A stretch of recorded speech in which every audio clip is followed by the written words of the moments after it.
Ang lagay ng panahon, ihatid ng ating resident meteorologist si Mang Tani. Good morning, Mang Tani. I am ready! GMA Weather, serbisyong totoo ng GMA News.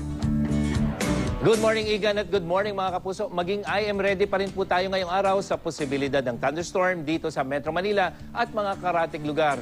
Base po sa datos ng The Weather Company, mababa ang posibilidad ng pagulan sa umaga. Kita yung 0 hanggang 10% lamang yan. Pero magsimula sa tanghali, tataas na po yan hanggang sa gabi.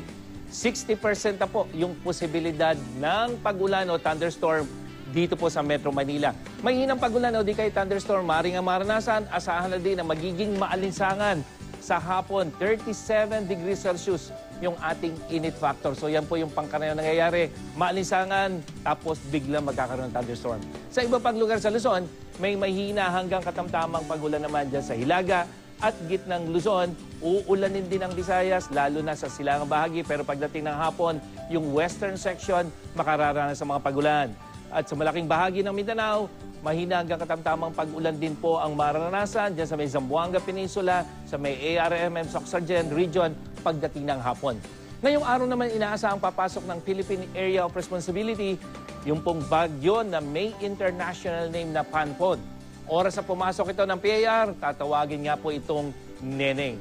At hindi naman ito inaasahan na tatama sa lupa base dito sa forecast track ng The Weather Company. Yan ang latest mula sa GMA Weather. Ako po si Nathaniel Cruz. Magplano para sigurado. I am ready. Serbisyong totoo ng GMA News. Mang Tani, maraming salamat.